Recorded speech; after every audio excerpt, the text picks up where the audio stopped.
These two grown men had never seen the Simpsons. How the fuck's that even happen? Two grown men on a mission now, so buckle up and just strap in. And I'm gonna keep on loving you, 'cause it's the only thing I wanna do.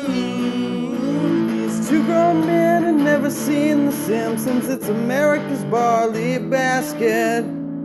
Hello and welcome to another episode of America's Barley Basket. I am your host, Marlin Wells, alongside host Nathan Fulsabach. Hello, Nathan. Hello, Marlin. How goes it today?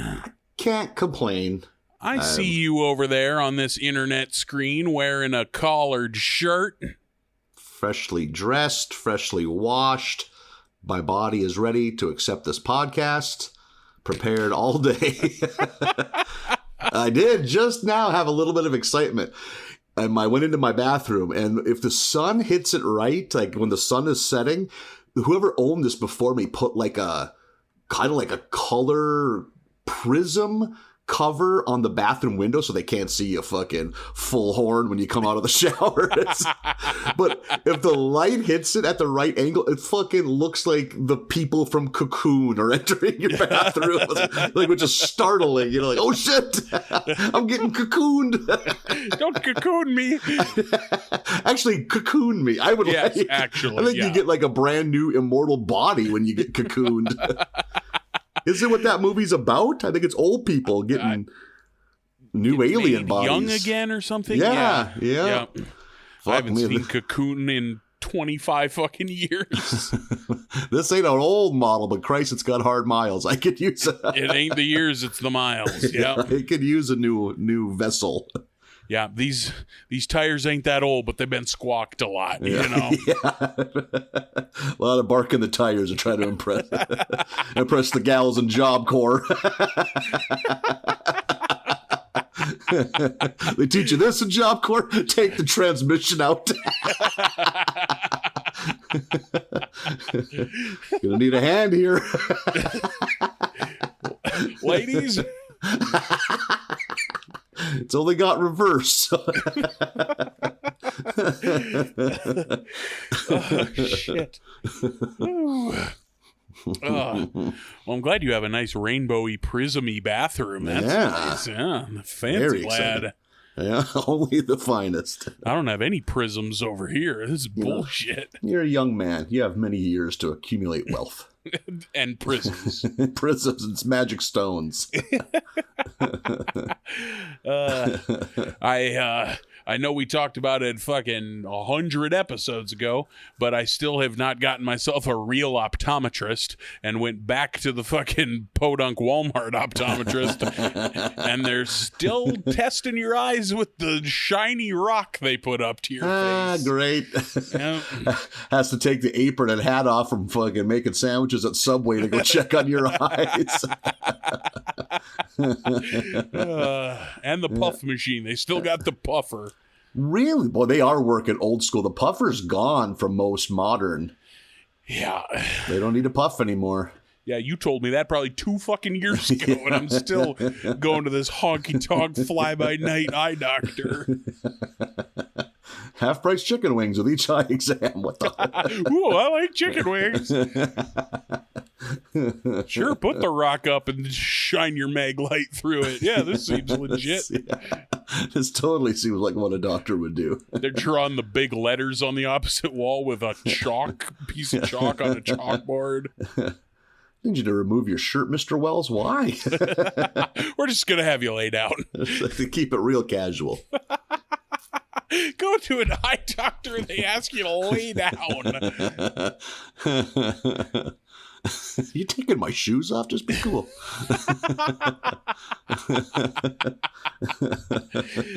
Oh, shit.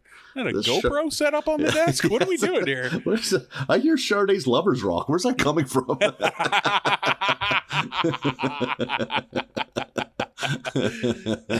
Shit.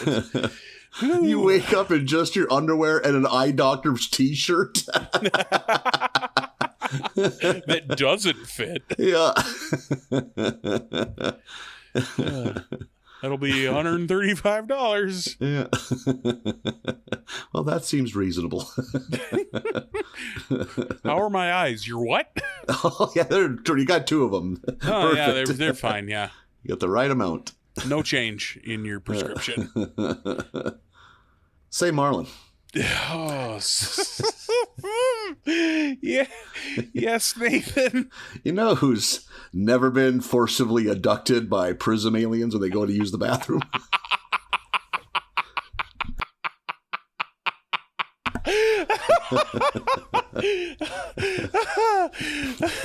Who's that, Nathan? The Simpsons. Okay, yeah, I think that checks out. Yeah, I'm just going to say, they are often dated with their pop culture, but I don't think they're going to do a fucking Cocoon episode 37 years after the movie came out. And we're far enough into this show now that, like, it used to be when you'd say horse shit like that, we would be like, oh, I don't know, we got a lot of episodes left, but not anymore. We can't say that anymore. Yep. Holy, I'd tip my hat if they had a Cocoon episode in 2023 or whatever the next season came out. I'd have a real good laugh at that.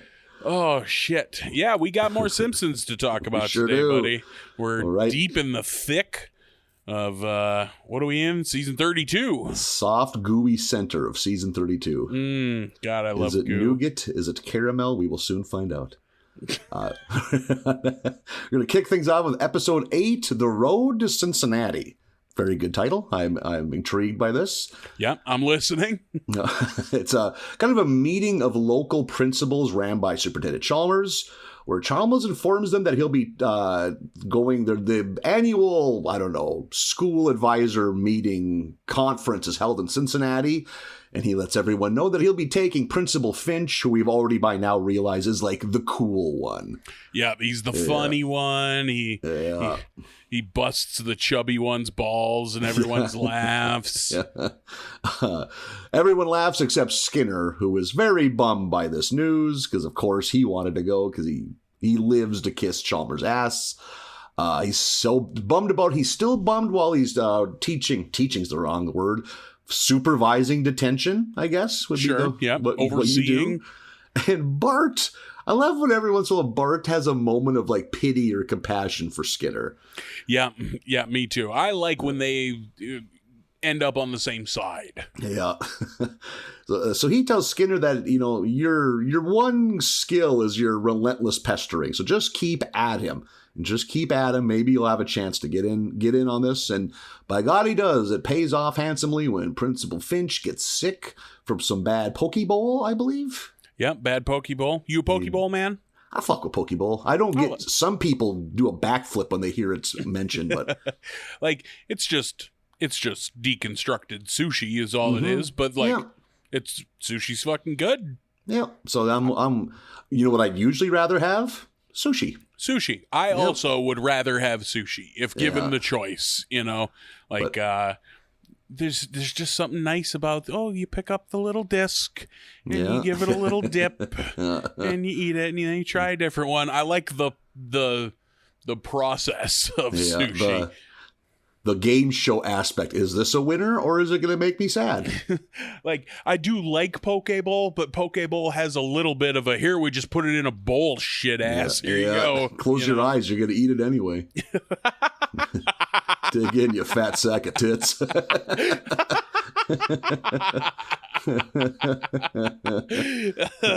Is this a dog food bowl? There's a bone on the side of it. A cartoon bone. Looks like something you'd eat in Final Fight to get healthy.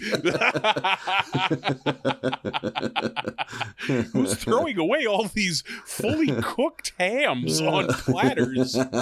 Always on a platter. Video game food is always well presented. Yeah, like the wall roasts in the Castlevania games. Who put this behind a brick? Yeah, it looks succulent, so they did a good job. How long's this been here? Nobody's asking questions. Yeah. So Mr. Finch can't make it. Of course, there is Skinner showing up early in the morning just in case. And he's like, I'll give you a ride to the airport. And That's where goddamn it, we're going to get a Skinner and Chalmers road trip episode, which is terrific. Actually, he shows up in a taxi. I'm wrong. Yeah, because he saw Finch's what's the fake social media on the Simpsons, Insta Snap, I think. Like, that sounds right. Yep. He saw that he was sick, so he came over to get him. So Skinner's there to save the day. They get to their plane on time, but thanks to Skinner checking Chalmers' bag instead of bringing it on board, because it has his meds in it, Chalmers flips shit and is kicked off the plane before it even takes off. I wouldn't have called Chalmers is scared of flying. No. He seems fucking not shook by much of anything. Big Teddy Roosevelt fan, remember? Yeah, he is. Yeah. I bet Teddy Roosevelt would have been fucking creeped out by the idea of fucking long-term jet travel. Yeah, well, they were all, like you've pointed out before, they all had brains the size of cashews back then. They were all malnourished. Yeah. What? You fly in the sky? If they were lucky enough to drink out of pipes, those pipes were made of lead. Yeah. So now they can't get a flight in time to get Chalmers to Cincinnati, so they're kind of out of options, and they are forced to take Skinner's mom's Buick. She got a Buick convertible, taking that to Cincinnati. Did Buick make a convertible? I bet they did in the 80s when every mid-size coupe had a shitty convertible. It was a shitty coupe, and now it'll be a shitty fucking convertible. Gotcha. Like, yeah. I bet you could get a 80s Riviera in a convertible, if I had to guess. I also got a little bit of a nostalgia chub when Agnes hands him the keys to the car, and it's 2 keys, a door key and an ignition key. Yeah. Because I haven't owned a car that has 2 separate keys for it in a very long time. God, fuck it. Hey, I hadn't thought of that in a long time. It's been 20 odd years since I've owned a car that had 2 keys. Yeah. Pour one out for that fucking design. Pour one out for the poor key makers. Yeah.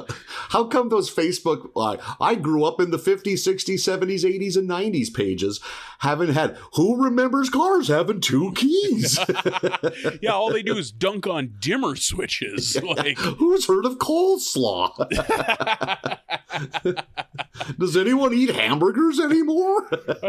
I bet no kid knows what this cassette and this pencil, what their deal is. Yeah, shithead, because no one's needed to use that. Like the idea of dunking on people for not knowing about shit they've literally never dead seen. Technology, just show up in their house with a dismantled photograph and try to make them put it together at gunpoint. Yeah. Every 15 minutes, I'm going to kill one of your pets until you get this music box playing. Yeah, no shit. Give a 55-year-old an elephant tusk and a scrimshaw knife and tell him to get at it. Tell me the story of your people in half an hour. Yep. Assholes. So along the way, Skinner is as dull as you can imagine. There's some cassette trapped in the cassette player on a loop. Timothy? Is that the name of that song? Yeah, it's called... I didn't recognize it. Yeah, I looked it up. It often makes the list of worst hit songs ever. Ah, okay. They pick up a Shakespeare improv group, which seems unspeakably awful. Amazing. That might be the worst thing I could think of. But Chalmers is psyched just to get a break from Skinner. At first, but he gets off that wagon pretty quick. Yeah. Skinner ends up crashing and or actually, who's driving when Mrs. Skinner's car gets wrecked? Chalmers is driving. Chalmers is driving. There we go. Crashes into... what makes him skid off the road, but... Yeah. He swerves to... I think he's busy hollering at the fucking improvers and swerves to miss a truck. Yep, yeah, exactly. And he hits some kind of produce tank and shit piles out on top of the car. Yeah, it's a giant silo full of genetically modified soybeans, and they're all the size of fucking watermelons. Yeah, that's what it was. So things look bleak. He gets hauled off to the courtroom for fucking, reckless endangerment or something. But Skinner shows up and he woos the crabby old lady judge with a mama's boys manicure. What a life. Skinner is a 60, if not 70-something-year-old man. Unbelievable. He's still a little mama's boy. And she is so touched that she gives him her Oldsmobile, same era, like in 70s or 80s, like big, ugly-ass fucking convertible. So they're taking the Oldsmobile. Then they're going to go to Cincinnati. Chalmers decides to treat Skinner to a meal, because goddammit, despite his flaws, Skinner has saved his ass in this one. Yeah, he got us out of trouble back there. Chalmers is all right with this. Yeah, he has his pluses. Yeah. Only place available is a biker bar, and it turns out that it's like, the joke is it's like a cyclist's. Like, it's so good. They're all wearing like biker shorts and helmets, and they all have their heart rate monitors. Yeah. Chalmers manages to piss off the cyclist. I think he knocks over their like heart rate monitors or Fitbits or something. I forget what those are called, but there's a bank of chargers that they all have their little gadget plugged into. I think it like measures heart rate and calories and odometer. It's part of the bike. It's not part of like, your phone or something. Oh, like it just like plugs into like, yeah, I can picture that. Yeah, it's not like you can probably, I would assume, cover all that on your phone, but I guess maybe bicyclists have a different thing. Yeah, interesting. Chalmers, they're on the run because those bikers are pissed. And they're now we have a high speed and big fucking air quotes chase. They end up causing there's another spin out, so they don't get away from the cyclist. The cyclist Skinner bails as soon as the car can't go anymore. He bails. The cyclists are circling the car. Things look very dire for Chalmers. And that's when Skinner, yet again, fucking saves the day by somehow found a bunch of paralyzed war veterans in their wheelchairs. And they're all jacked because they're wheelchairing all the time. They scare off the cyclists. And it's it's arms versus legs kind of thing. Yeah. And what was it? Chalmers is like, how did you know? And he's like, I always carry this little handy book of all the VFW events. It's like, what a thing, of course. Like, yeah, and it was some kind of paralyzed vet race. Yeah. Some wheelchair race was nearby. So they end up staying at an Airbnb. Chalmers, or just a B&B, actually, not an Airbnb, just a B&B. Chalmers and Skinner have a nice little moment on the patio. Yeah. Like, are they drinking tea or something like that? Like elderberry wine. Yeah. Oh, elderberry. There we go. Yeah. And yeah, they have a nice moment, which is promptly ruined when Skinner overhears Chalmers on the phone mentioning that he's going to fire Skinner and replace him with Fitch, because Fitch is in some kind of smaller private school and he wants to have a big public elementary school. Skinner flips shit, justifiably so. Fucking being a principal is that dude's life. Yeah. And finally gives Chalmers the business and just dresses him down. But while doing so, accidentally admits he poisoned Fitch in order to go on the trip in his place. So now Chalmers is fucking furious. And they live that place into the ground, you know, like. I'm glad they didn't get too ridiculous with they have a fucking down and out brawl, but they don't go Peter and the chicken on it. Yeah, you know? There's no weaponry. They're not rolling down hills. It doesn't go throughout the entire town. But it's a good Indiana Jones fist fight they have. Yeah. So after they're done fighting, Skinner goes back to Springfield while Chalmers hitchhikes to Cincinnati. He gets there. And once he's there, though, he's ready to get on stage and realizes he doesn't have his notes because he and Skinner accidentally swapped coats earlier. Which I was like, is that because at some point we see him reach into his coat for the notes? So I was like, that has to come back later. Yeah, totally. And what is it that Chalmers has? What is Skinner's note? Oh, like conversation starters? Yeah. Conversation starters. Like, what's your favorite Seinfeld episode? Yeah. And a man he's known for decades. Yeah. Fucking very on point for fucking Skinner, though. That's exactly something he would have. he's announced to give his speech where we find out his first name is Garibaldi. Yep. I laughed at that. Is it Garibaldi Gary Chalmers? Is that? Yep. His colloquial first name is Gary, but it's Garibaldi. Garibaldi. While on stage, he ad-libs about how every superintendent has that one principal that screws everything up. But while he's describing, he's talking about Skinner, he realizes that he likes and respects Seymour. And kind of has a about face while talking about him and realizes, you know what, maybe I judged him too harshly. And Seymour, who was showing back up in Cincinnati, turned around when he realized he had Chalmers' notes. He shows up and they embrace on stage and they're back to being friends, I guess. Like, at least they're back to where they were. Yeah. Yeah, because Chalmers is like, he's running Skinner down in that speech a bit, and then he's like, and, you know, we got our shit switched around, and look what he's got.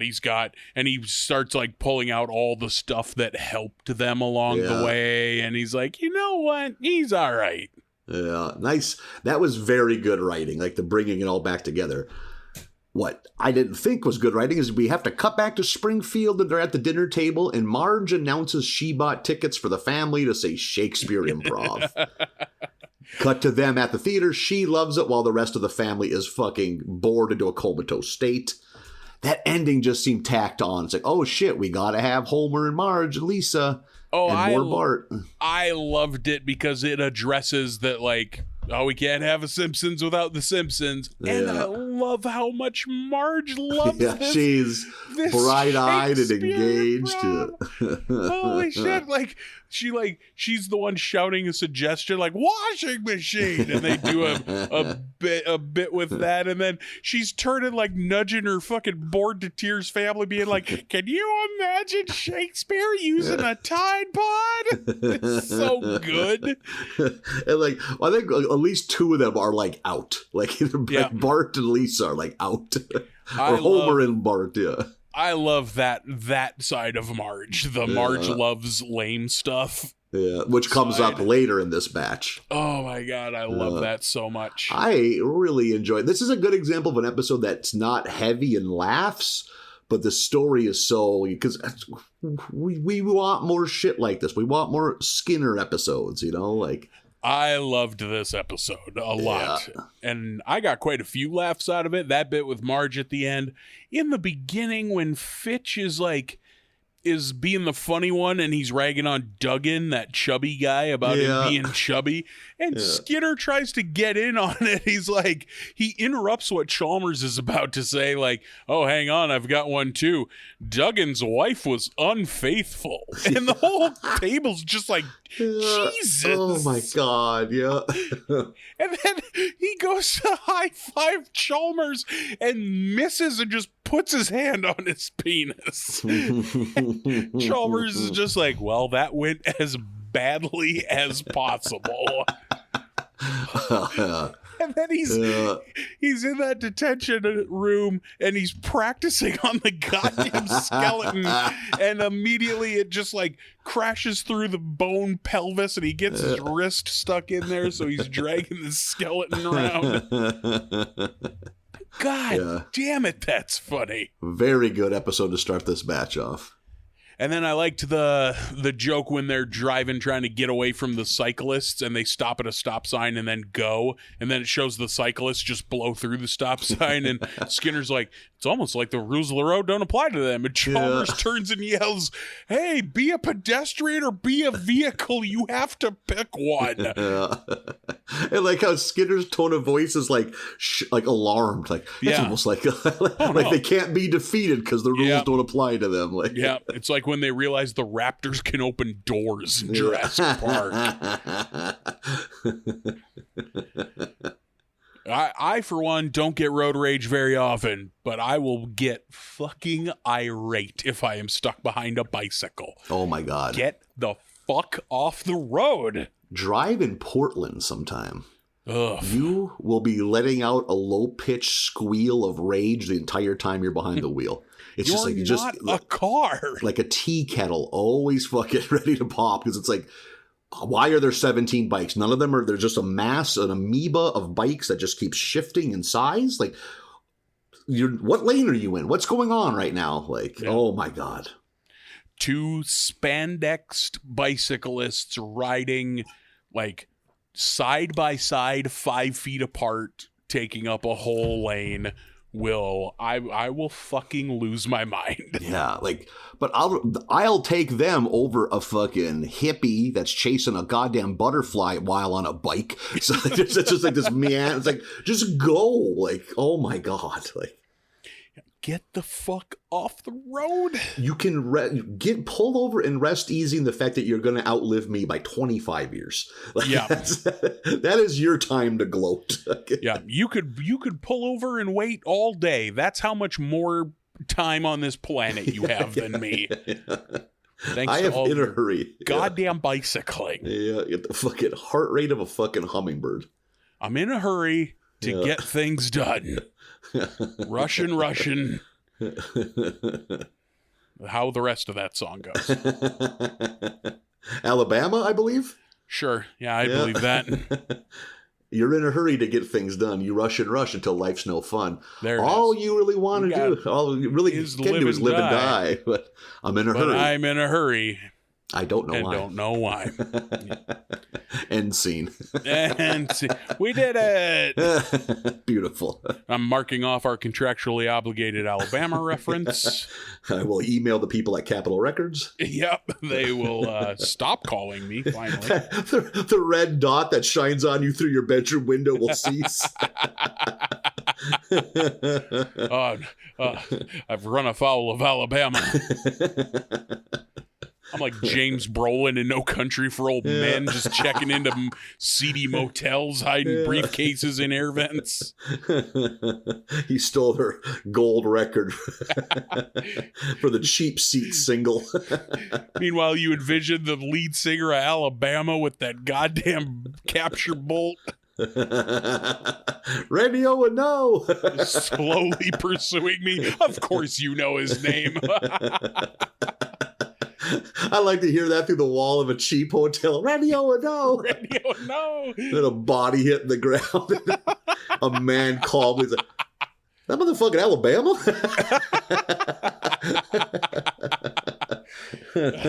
Sounds like somebody's walking in high cotton.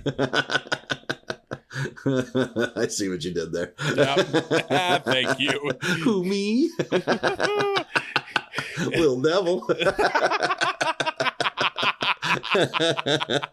I sure do like making goofs. Holy shit, you should go as Randy Owen for Halloween next year. Oh yeah, and watch nobody get that. Angrily explaining it to a fucking 21-year-old girl at the bar. Alabama, like the governor? No. The state? I don't understand what you're doing. Yeah. The band. I'm in a hurry to get things done. They're gonna play in Texas. But you don't even have a fiddle. I know. And this isn't Texas. It's like you're not even listening. I'm gonna lay down in the car. Your other buddies are in the car putting on the rest of their Alabama get-ups. I think we gotta go to a different bar, guys. Don't bother getting out. Yeah. But Marla, this is the fourth bar. Don't bother getting out. Maybe the next one will appreciate us. I also really liked at the end of that episode, that song that plays is the WKRP in Cincinnati. Oh, yeah. Music. I had to look that up. You're right. Yeah. That like nonsensical classic rock song. Yep. Those lyrics aren't real. It's just people going, Cincinnati. I think I looked it up, and I got one other point in this episode.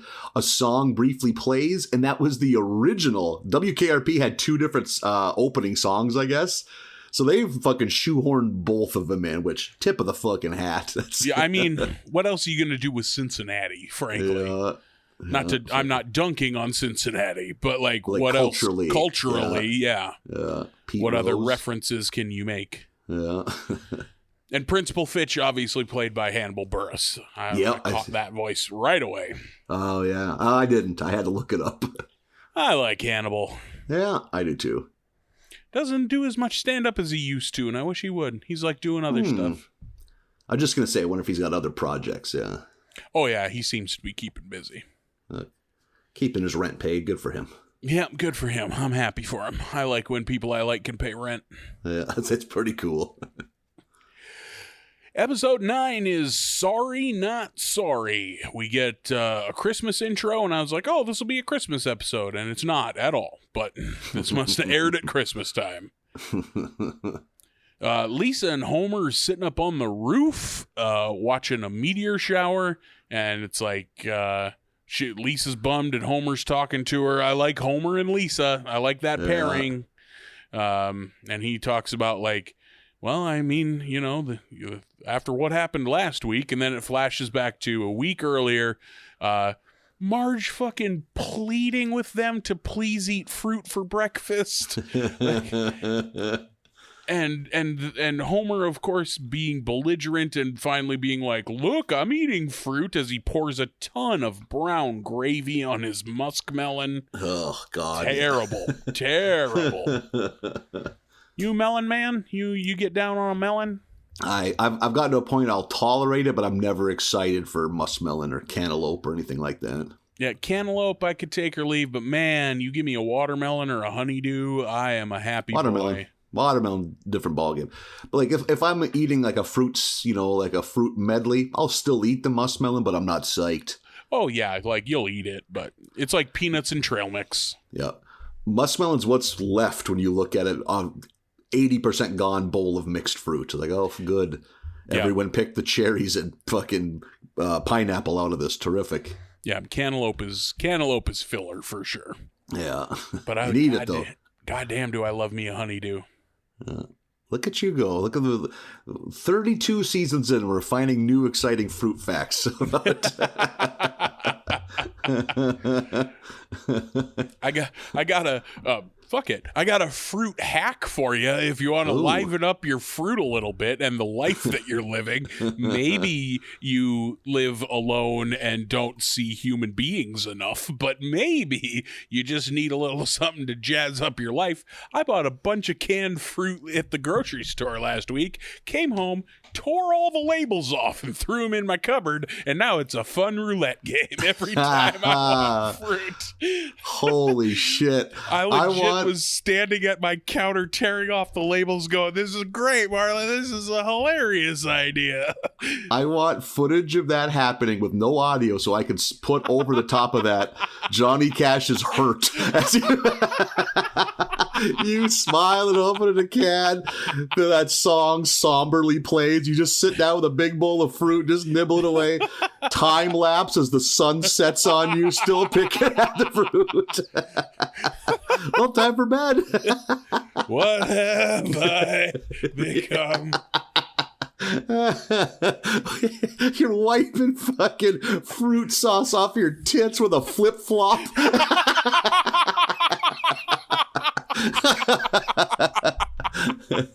That's why I don't buy napkins. Or wear shirts. As you get up, you look at the shower, go right to bed.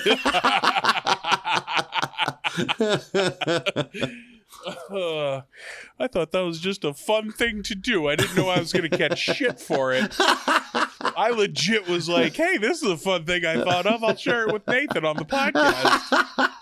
And here I'm dunking on you. I love how quickly things devolve in our like little bits that we do. It went from what a fun thing to me wiping fucking tit syrup off with a goddamn flip-flop.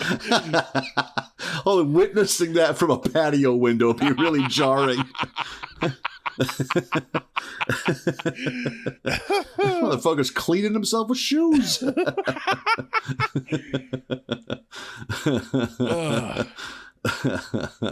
Earlier today, I had a can. I didn't know what it was going to be. Turned out it was pineapple chunks. Not really what I wanted, but it was pretty good. You roll the dice. I was hoping for pairs. All I did was improve my odds of it being pairs down the road. I can't lose. One's just chicken stock. I fucked up. Yeah, there's a couple beefaronis made it in there. I told myself, whatever it is, I'm not cooking it, so here we go. Oh, I don't eat like Chef Boyardee. I don't eat that hot anyway. I eat that out of a can. SpaghettiOs, any of that shit. Bold move, really. I know they can be but I need my spaghetti heated up. Baked beans, all of it. All of it out of the can. Yeah. I can eat cold baked beans, but I'd rather have them hot. Now, fucking pry that lid off. Get that out of your life. You don't need that. You. Not dirty in a pan. That's me. Yeah, just fucking got them in your cup holder in your rig, driving around eating baked beans. Just pulling back baked beans in a red light. Doing it so every time the bass drum and Dr. Feelgood kicks in, you're tipping it back. Boom, ba-dum, bum, bum, bum, bum. Got the same flip-flop wiping your face off. I'm having a good day. I'm having a good time today. Some nice 27-year-old bob cut mom at the park next to you, just horrified. Covering her kid's eyes. I was the one that called Dr. Feelgood.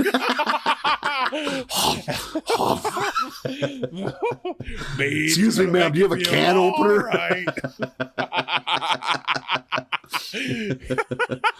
Open up the glove compartment looking for your registration. Oh, why is there a can opener in here? You don't have a car can opener? Yeah. Casually get out and beat a can of baked beans against the curb until it opens. You waste some beans, but it still works. Beats having to buy a second can opener. Oh, shit. Or open it old style with the hook, like the Swiss Army knife can opener. You're in the Korean War. Driving with your knees, trying to do that while you're driving. That's a complex motion to do while you're driving. Home Sweet Home doesn't have enough of a backbeat to inspire me for this. Just starting Dr. Feelgood over again.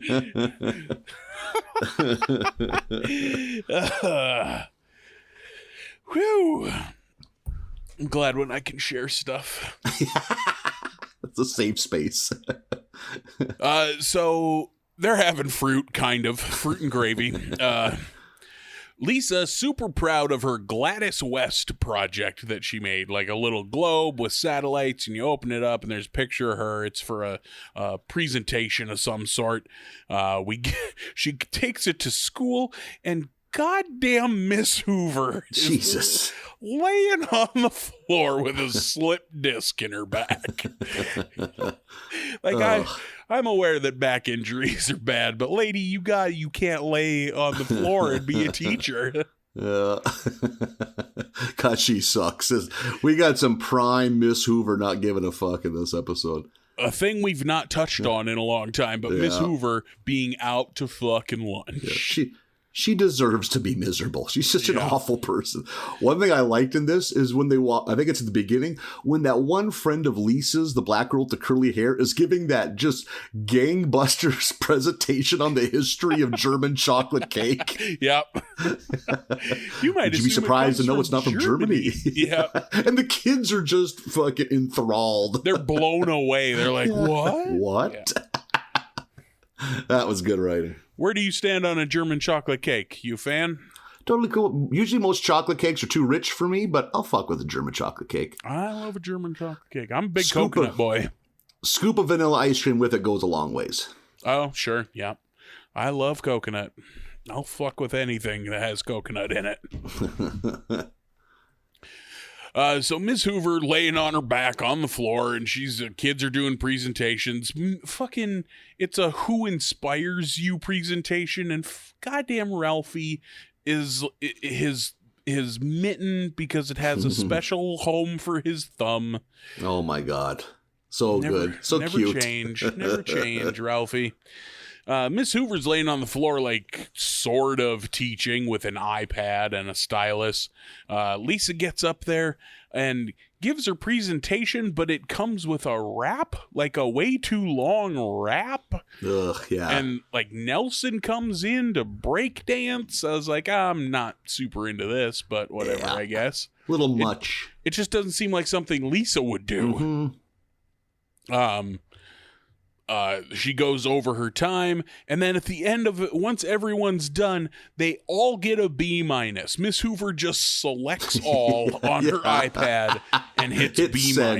Yeah. What an asshole. Yeah. Lisa gets the same grade as Ralph, she points out. And Lisa is pissed, rightfully so, and fucking calls out Miss Hoover's half-assery. Yeah. And I was cheerleading Lisa, just like, fuck yes, Lisa. Calls Miss Hoover a hack and really comes down on her. And Lisa gets detention. This can't be the first time Lisa's had detention. If only there were a podcast where they talked about every episode, we could listen and find out, but there's no way to know. I like that she goes into detention and it's like a fucking prison yard. The bullies are gonna fucking shank her, but Bart comes in and saves her, like, nope, this one's with me, guys. You know. I like that was a nice touch. Shauna gives fucking Sharpie tattoos. That's fun. What does Lisa say? Oh, I forget precisely what she says about it. It's like a plate of meat that says fresh meat, and she's like, I'm a vegetarian. Like, she doesn't like it. Yeah, there we go. Bart kind of fills her in, like, oh, you got the nerds and you got the perpetually tardy, like, breaking down all the prison gangs. That was fun. We get home from school. Marge thinks Lisa should apologize to Miss Hoover, and I'm with Lisa that no, she shouldn't. Yeah. She told the truth. She didn't say anything that Mrs. Hoover, and she didn't lie. Show me the lie. Miss Hoover's been phoning it in for 32 goddamn years on this show. Never once has given a shit. Yeah. So Lisa, not into that. Instead, she goes into class and Miss Hoover asks if she's ready to apologize, and Lisa doubles down and boom, right back in detention. But this time has a little fucking swagger to her, goes over to Shauna and she adds to the tattoo because it says fresh meat, and then she adds underneath it is murder. I was like, okay, yeah, that's fun. And then I forget precisely how she gets convinced that apologizing is the right road, but she goes to an apologizing class at the Learning Annex, where she is encouraged to try to see Miss Hoover's side of things. And so she follows her home. Miss Hoover has the saddest life. This is the life you'd expect Gil to have. Yeah. This is worse than bottom of the barrel Edna Krabappel. Because there's a couple where we saw Edna's life. She's fucking handicapped by her back injury. Hunched over. She takes 2 different buses home and then has a long walk where she walks past this zero-gravity recliner and ogles it through the window like a Dickensian orphan. And then goes next door to buy a scratch-off tickets, and she scratches it off, and she's like, oh, I didn't win. And then looks, and the quarter is bent in half. She goes, and my quarter broke. And then limps to the end of the street where she has to ride a flat piece of cardboard down this bumpy hill to finally get to her goddamn apartment building. Which implies she has to walk up that hill to get to work. Yep. And Lisa follows her in and she's peeking through the door and she's laying on the floor in her apartment just like talking to her cat, like, come cuddle, and the cat walks away. It's fucking terrible. Yeah. And Lisa sees all this and she's like, I can't fucking deal with this. Goes home and breaks open her college fund, which is like a Yale piggy bank that she first has to put a blindfold on. And she apologizes and smashes it. And there's money and change in there, and she's like crying. She goes, "You were gonna be my mini fridge," because that's how much you can cover of college expenses with a piggy bank. So Lisa buys that recliner for Miss Hoover and takes it into to her class, and it's like, okay, she's coming. Miss Hoover comes in and sees the recliner and sits down in it and loves it. Oh my God! But like.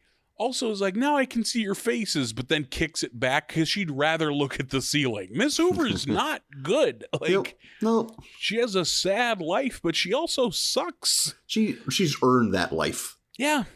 So Lisa apologizes, and Miss Hoover doesn't accept the apology and then counts it as a lesson. Like, congratulations, you learned something in my class. Ugh. And then... And then we kind of flash back again to them on the roof, and now the whole family's on the roof because they're all hiding from Grandpa because they don't want to talk to Grandpa. And then we get this quick little addendum of Lisa going back to Miss Hoover, who's in her chair, and she's like, hey, I know you don't accept my apology, but I bought you a recliner, and that's hard for an 8-year-old to do. And Miss Hoover's like, okay, a B+ then. Like, kind of takes it as like, okay, point taken, and gives her a B+. Yeah.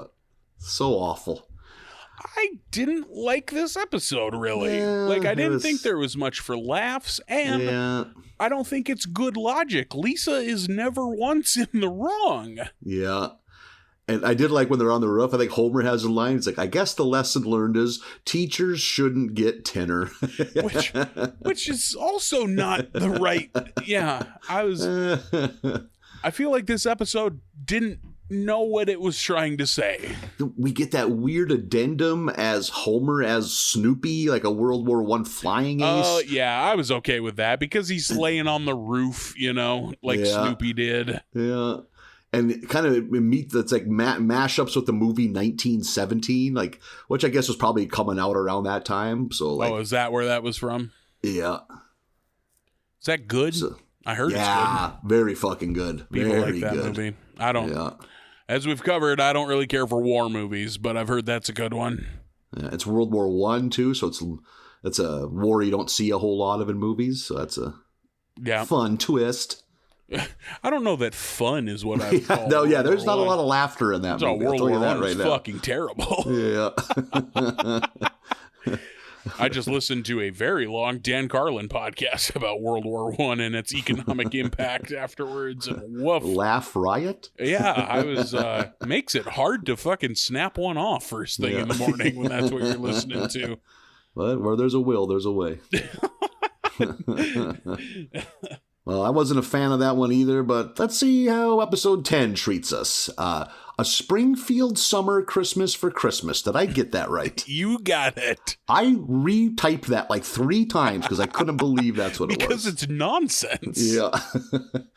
A woman named Mary meets with an exec at the Heartmark Network, which is the Hallmark Network.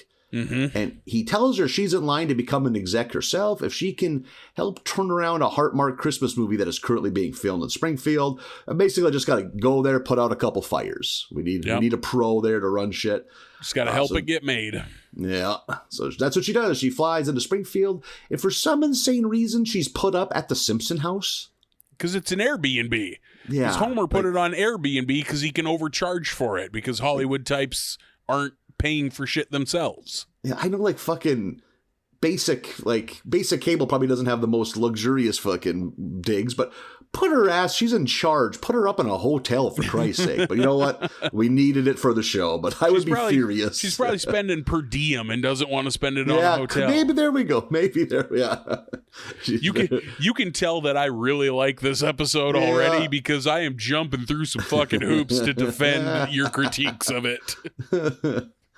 It's clear early on that Mary is not comfortable around the Simpson house because, she's a big city lady, just like these fucking Hallmark movies.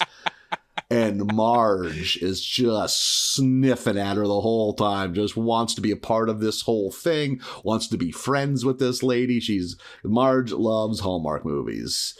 And the fact that they're using that same style of music is such a nice touch. It's so good. They nailed the vibe very well. It's about now where we see Mo driving a taxi and shit. And like, it's when she tells, I think it's Mo in the taxi, I just want to do what I have to do and get back to the big city. I was like, oh, we're just doing one of these. This is brilliant. With my fiance surgeon husband. Yeah, my handsome surgeon fiance. Yeah. She eventually has a run-in with Skinner and some of the locals at Skip's Diner. That's a random business. Yeah, I don't know that we've seen Skip's Diner before. Yeah, maybe, but we've been in a diner, but I don't know if we've ever seen the signage. I didn't know it had a name. Yeah. And they kind of bust her balls, just like, oh, you look at you ordering your fancy big city coffee, and everyone's kind of poking fun at her. So we just like these movies do, they butt heads very softly right away, and that's going to turn around. And later, she runs into Skinner hanging up a flyer for the local lettuce and tomato festival. Ridiculous. Even in my notes, it says they're butting heads now, but of course they're going to fall in love. Mary takes care of all of the issues on the movie set, but just as she's about to leave Springfield, she gets a call from her studio boss. She's told to stay there for the entire shoot. Which is, she's bummed because, I don't want to be in this small town anymore. I'm a big city lady that likes fancy coffees. To the big city. Yeah. That scene where her boss calls and she looks at her phone and the name just says "my boss" is so funny. So good. She's on the phone and they don't show him, so you just have her going, "Yeah, everything's taken care of. What's that? You want me to stay for the whole production? What's that? You want," and keeps talking like that. And then the last one is, "What's that? You hate how I talk on the phone?" It's so funny. Yeah, nice touch for sure. Yeah. It's at this time we get this fucking weird but funny quick side thing about Homer is smelling blood in the water. He knows there's money to be made. So he volunteers to be in charge of their fake snow. And the shit he is grinding up to make fake snow is so fucking insane. Anything white. Yeah, it all goes in. Old people hair all goes in. Abandoned mattress and a dinosaur bone from the goddamn museum. Nothing is safe. His shirt. He throws his shirt into that wood chipper. Yeah. And so we already know at this point he's hustling to get subletting out the rooms, which means Bart has no bedroom and he has to spend a sleepless night with Maggie and Lisa, which was great. So funny. They're all princessed up. I like that. With all the stuffed animals staring at him when he comes in the door. A lot of cute Maggie here. Yeah. Lisa doing nerd shit in her sleep. Yeah, she's sleep nerding. People think the capital's in New York, but it's actually Albany. And Bart goes, "Oh, she's nerding in her sleep." His eyes are all bloodshot. Yeah. That was a very good scene. In an episode with a lot of good scenes. Yeah. So Bart, after that night, vows to make this movie end prematurely. So during one of the shoot days, Bart turns on the snow machine, which covers the set in the fake snow, which conveniently enough traps Skinner and Mary in a gazebo where dem sparks, they start flying. They realize they have a little in common, and just when they're about to kiss, because actually he is dug out while she's asleep and came back with the coffee just like she liked it. Her fiance could never remember her coffee order. Uh-huh. And just as they're about to smooch, said fiance pokes his head in and is like, "What the fuck?" And now there's a love triangle in the air. And Bart is undeterred. So during all of this, now Mary's thinking, "Ooh, there might be something with Skinner, this and that. And then fucking Bart really throws a wrench into shit by, well, I guess I should preface this by saying Lisa's been wandering around the movie set filming on a camera all the time because she's interested in, because it's a strong female woman leading the movie, so she wants to learn more. But she has caught a lot of Mary spreading hot tea on what her thoughts of Springfield are. She's like a wrestling heel. She's like these hayseeds. 100%. Yeah, these monster truck driving. Yeah, big gulp drinking. Yeah. Our gulps may be big and our trucks may be monster. Comes up a little later. So good. So the whole town, who is like doing all of the grunt work and they're all of the background actors, are like, you don't like us? Well, screw you. We're done with this. And the director, who's voiced by Richard Kind, I believe. Hell yeah, he is. And he's like, well, we can't do it without these pumpkin-shaped yokels. Because they got to have their big townsfolk moment, like all these goddamn movies have. Yeah. So back at the Simpsons, Marge and Mary are maybe having a glass of wine, I think. Yeah. And they kind of just talking about, like, why would you say such mean things about... And Mary was kind of like, like it's not the town, it's me. Like, the holidays are traumatic because my fucking dad died as an extra on the set of Jingle All the Way. And he was trampled to death. Yeah. So Mary has accepted her fate. She's going to leave town, assuming that the movie is done. But as she's leaving on the taxi, she sees all of Springfield has shown up and is rebuilding the movie set. And she's touched, and that's where we get the scene where, Skinner, who was leading the charge of rebuilding the set and getting the movie going, that's where it's like, our trucks may be monster and our gulps may be big, but so are our hearts. We're here to help. And Lisa had filmed her apologizing to Marge about being a dick and explaining why she was a dick. So that helped get them all back. Good point. And it's during this time that Mary's fiance shows up yet again. Is like, hey, I'll give you another chance.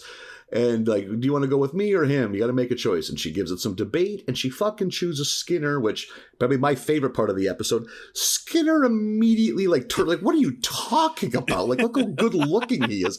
He's a surgeon. Like, he's like, my head already hurts thinking about your poor decision making. Like, are we going to share a car? Like, what are you going to move here? Yeah. Oh, it's so good. I loved that because, like, it's the first and only time in the episode where the episode kind of drops the facade, Yeah, yep. And on that note, the episode ends with the Simpsons watching the movie that got made in Springfield. And it's them hanging up fucking Will You Marry Me Christmas ornaments. And it's like all those movies. And Marge is just smiling ear to ear. And like Bart is like, that's the worst movie ever made. And Lisa, who wants to be a Marge, is like, but Mom, come on. And Marge angrily defends. I think it's like, these movies are for moms, and they're wine, and they're robe blankets. With a candle that smells like pine needles or hot apples. And you better leave before the next one starts. That's why I love these channels. Just play these on a loop. Yeah. This episode hit close to home because whenever I go home for anything, my fucking dad watches these nonstop. Unbelievable. My mom doesn't like them, or my mom's like, I can't handle it. Like, everyone's the same. Well, I don't know why you need to watch more than one. My fucking dad eats this shit up. Loves them. I don't understand that. I think it's because it's simple and nice. Everything's nice. I have a buddy who loves these things, and he's like 50 years old and like a dude. He's a dude and like a regular dude, He likes sports and shit. But every Christmas can't get enough of this horse shit. There's no nostalgia. All this shit's new, like. It's not like you grew up with these. Yeah, because I was thinking maybe it's like me and Archie. Well, there's nostalgia with Archie. I've been reading Archie as a little kid. But it is an interesting.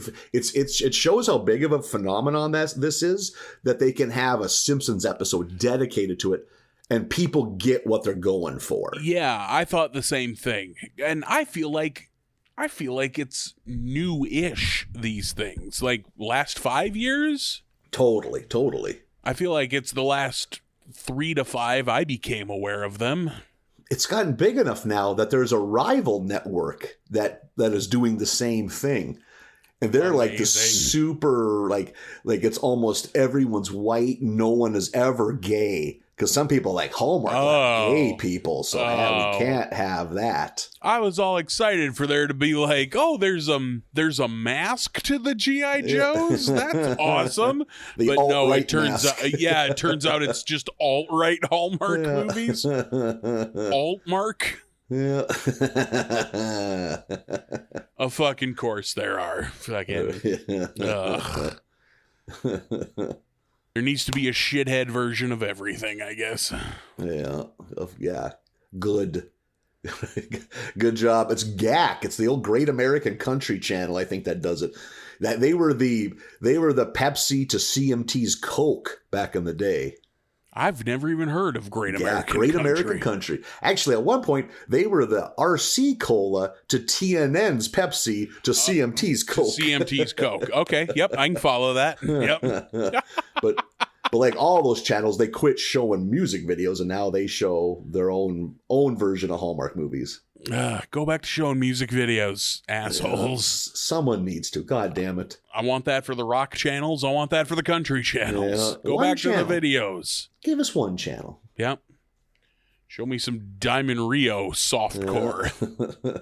Yeah, I don't want any music video made in the last 27 years. Don't get it twisted. I don't need to hear the new fucking Blake Bryant song or whatever. That's probably a real guy. Yeah, whatever two first name guy is. David Walker Grant. Bryant. Yeah. Grant Walker Trevor. Grant Walker Trevor is a good fucking country artist. Is that Adam Ryan or Ryan Adam? It doesn't matter. Don't worry about it. He's 22 and dreamy. Yeah. And is willing to pander to you. Get him on stage. Episode number 11 is The Dad Feelings Limited. Oh boy, that's a stretch. That's going for it. Jump to conclusions Matt was out there, really. Yeah, you gotta reach for that one. Pull a hamstring on this one. And Nathan, I don't want to get too far ahead of ourselves here, but we're gonna keep the fucking chuckle train rolling because this episode is also very good. Very good. A lot of attention to detail that I appreciated. Look at season 32, just shoveling in the hits outside of the fucking shit show we had last week. But this batch real good so far, mostly. Always onward with this podcast. Yeah. We get Comic Book Guy and Kumiko having the perfect childless life. Yeah, it's a lazy Sunday or Saturday in bed together. Yeah, look at these two having a good old time. They're just we get like some back and forth showing what they're doing and then showing what the Simpsons are doing. The Simpsons have to go to all these different kids' birthday parties on the same day, and they're banging on the door of the comic book shop because they need gifts. And then Homer's just like, oh, screw it, and goes to the newspaper stands and pulls out like some advertisement ones for the girls' birthdays and some escort flyers for the boys' birthdays. I think when he's pounding on the door, his line is so good too. It's like, he refers to him in some hurtful ways. Like, I know you're in there. I can smell the burritos. And he had just gotten his breakfast of 5 breakfast burritos. 5 breakfast burritos that Kimiko puts all together so it looks like a big person, and he goes, ooh, the Voltron. 5 breakfast as somebody who loves breakfast burritos, I can't eat 5 fucking I maybe could if I really had to, but Jesus Christ, that's a lot. And that's his normal breakfast, she specifies. Jesus. So we get some back and forth. I think there's even a title card that says The Tale of Two Sundays, and it shows how they're each having a way different Sunday. Simpsons going to all those goddamn birthday parties. Like Homer having to crawl into a goddamn bounce castle to get barred out so they can go to a different birthday party. And then it's at like a laser tag or a Chuck E. Cheese kind of place. And Marge is like, I just realized I haven't eaten anything today. And Homer goes, when no one was looking, I made you a slice of pizza out of the scraps. Oh, God. It's all these like discarded pizza crusts and shit that he's molded and mushed into a pizza slice. And she's hold like, up your jacket. Yeah, hold up your jacket so no one can see me eating it. And she like eats it hurriedly in shame. They look like they're in a fucking POW camp. Like they're like malnourished and hollow-eyed. All while Comic Book Guy and Kumiko are having an amazing day. They're having the best day. What I don't get about this, you don't have to be at the birthday party. Just let the fucking kids run wild. Your kid will survive. You know, like, there were one parent at any Christmas or birthday party I went to as a kid. It was the mom of the kid who's having a birthday. No one else. Yep, same here. It was, but like I've said before, our birthday parties were just a sleepover. You had a couple of kids over for a sleepover, and you know, mom would cook something cool, and there'd be a cake and presents and that kind of thing. So I'm not downplaying them, but they weren't like events, you know. Yeah, like, you weren't at a Six Flags. Yeah, we didn't go to SeaWorld for any birthday parties. It was a 17-day round trip. We're going to go on the dolphin ride. Well, Marlin only turns 19 once. Sure seems like he's missing a lot of college for this birthday party, but got a big orca hat on, just having the time of your life. Keep trying to get in the water pen to pet him. With my huge cotton candy, which immediately dissolves, and then I cry. Yeah. Marlin, please, they're apex predators. I want to pet Willie. Which one is Willie? Like a 19-year-old female fucking, usually they just talk into the mic, and here's Buttercup doing some flips. Got like put you in a fucking rear naked choke. Stop struggling. I'm starting to fade. Willie. Willie. Wake up an hour later, just still happier than a pig and shit. Yay! I got a new cotton candy. Your mom's got you in a wheelbarrow leading to the car. 20,000 calories in cotton candy today. You have a diabetic crash when he gets back to the goddamn lodge. The Simpsons, their day is finally over, fucking mercifully. And Marge mentions, I need to be around adults. And I bet that is a thing with parents. Absolutely. They ditch their kids with Ned and go to trivia night at Moe's. Moe is trying something different. He's got the regulars down in the keg cellar. Yeah. He like lifts the door and kicks them down and sprays beer down there and slams the door on them. And I love that Moe has decided to have trivia night, and it's successful, and he hates it so much. He gets on the mic just like, all right, shut up, you nerds. It's funny, for a man who's always scheming to make money, he seems to hate it when the bar's doing well. Yeah, he hates when anyone besides his shithead regulars are there. Yeah. Did you happen to pause and look at who the other teams were at all? No, I didn't. Are there some good ones? Two in particular. One, I can't remember who was. It was like a table of four. One was Apu. It's so weird how we never see Apu anymore. Yeah. And one on that table was Artie fucking Ziff in town to play trivia. At Moe's. Yep. And Artie even Ziff more. is a goddamn billionaire. Yeah, like on the West Coast. Maybe Springfield's on the West Coast. Who fucking knows? But the other one that caught my eye, this is very obscure. It was all the clowns that Krusty met when he had to join the circus. Oh my God. Okay. Yeah, what a deep cut. Amazing. Tip of the hat, Simpsons writers. Good work. Animators, Simpsons. I guess. Yeah. So the Simpsons get here just as it's about to start, and they need a team to join. So they join the comic book guy couple, comic book guy and Kimiko, for their trivia, and they win because, like, Comic book guy doesn't know anything about sports, but Homer knows those answers. And I forget which ones Marge contributes to. Vacuum history. Oh, yeah, vacuum history. Insanity. You ever ask any trivia questions related to vacuum history and all your trivia dabblings? Yeah. This reminded me of the episode of Cheers where Cliff Clavin gets on Jeopardy, and it's just 1,000,000 to 1. It's all things. It's like this is category 1, tap beer. Category 2, the Postal Service. And it's just all these things. All slam dunks for Cliffy. Yeah. And so they win trivia, and now they're friends. They go to a ramen restaurant, and Homer and Comic Book Guy are so disgusting.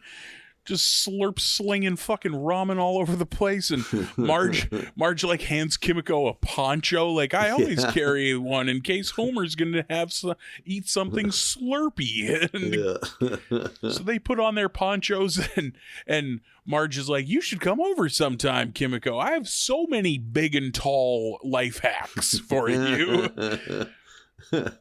One of which being that she has welded in steel reinforcements to the bottom of their couch to reduce couch sag. Marge welds. Yeah. And like when she pulls the mattress or the cushion back, you see it. It's like, that looks professionally done. Yeah, good on Marge.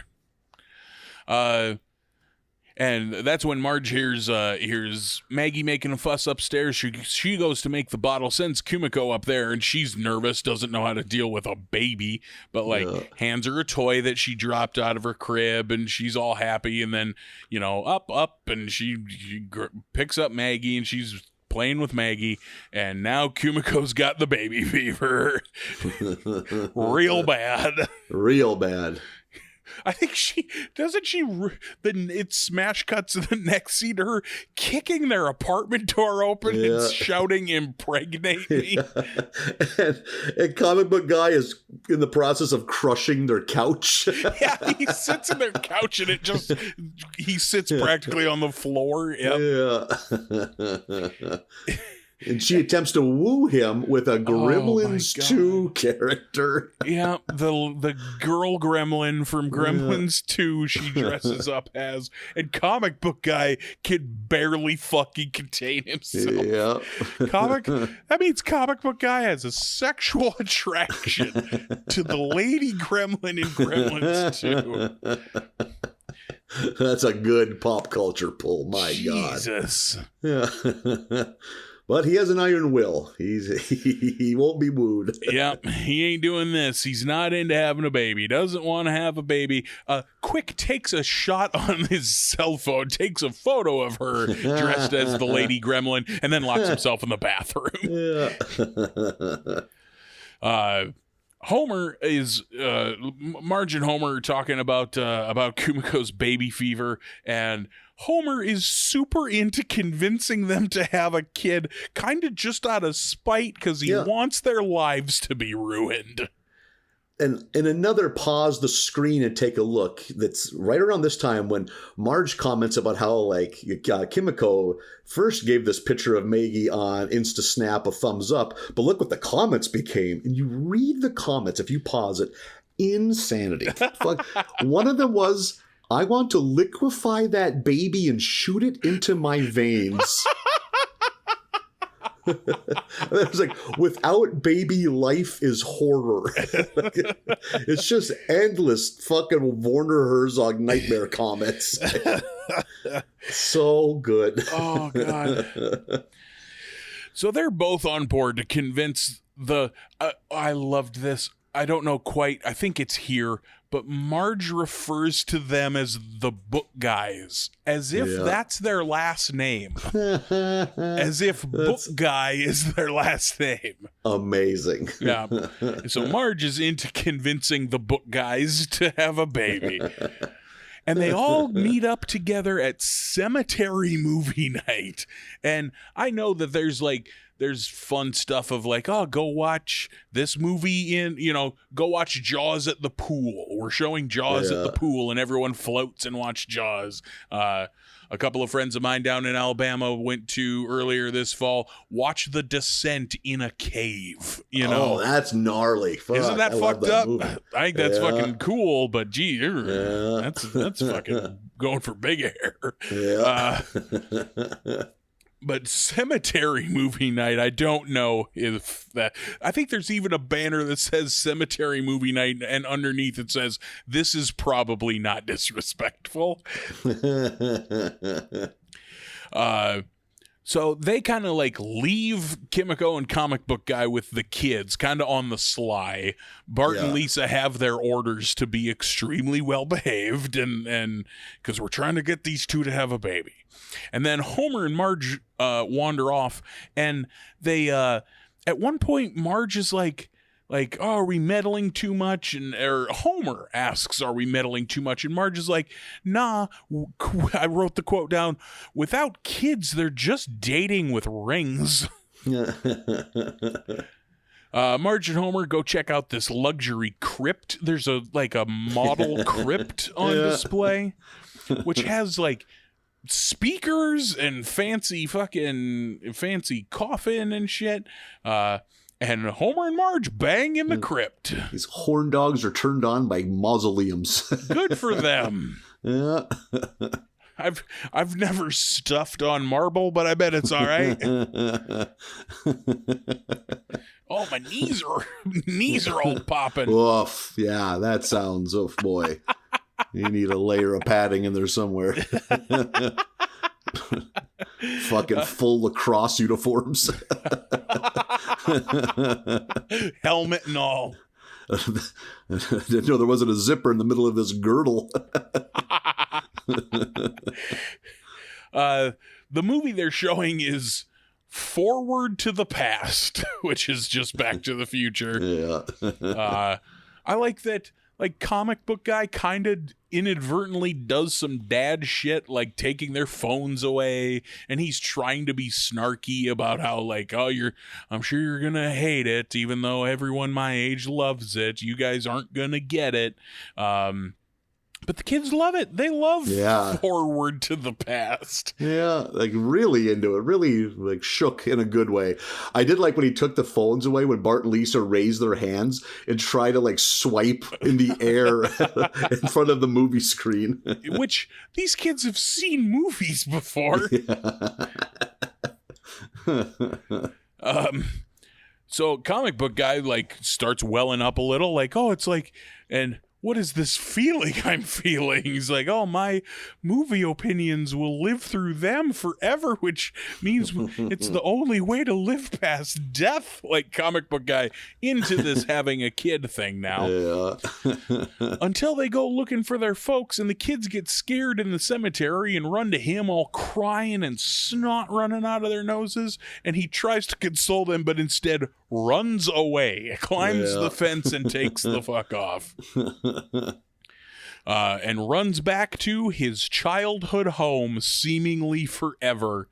This fucking ornate mansion of a house. Yeah, it looks like Wayne Manor.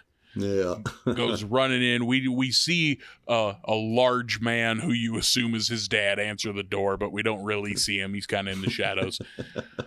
The Simpsons are consoling Kumiko, being like, oh, he'll probably be back. And she cuts fucking loose. She's so goddamn mad at those two and sends them to go bring him back. Yeah, this is your fault. So now we get she even refers to Marge like, you're like a baby drug dealer. The first taste was free and now I'm hooked. So the Simpsons go to this manor and meet Postage Stamp Fellow, who kind of looks like fat old Marlon Brando. Yeah, a little bit, yeah. And is voiced by Dan motherfucking Aykroyd. Really? Yeah. Didn't catch that at all. Oh, I thought to myself, I think that's Dan Aykroyd. And yeah. This is when it really leans into the Wes Anderson motif of this episode. And this is where I thought to myself, boy, I hope Nathan knows more about Wes Anderson than I do. I've never seen a Wes Anderson movie, so amazing, really. Not like by choice. I just never. Every time I bet I've seen every Wes Anderson trailer and have just always thought like, no, I don't think that's for me. Yeah. Are you a fan? Like, do you like his movies? If I find out, he's got a movie playing, I would go knowing odds are I'm going to like it. Okay. I know that his movies have a reputation for being very twee, very sweet and earnest. And that he likes symmetry. He shoots things that have very nice symmetry. Interesting. Music is often like 60s and 70s pop music, like and sometimes like deep cuts. Like, at the end of this, I wish that I knew what I knew then, or whatever, however the fuck that title is. Yeah. That's been in one or two big fucking Wes Anderson movies. If I were to watch one, which is the one? Man, what's for your me, it's favorite? Coin flip between Bottle Rocket and Rushmore. I love both of those movies.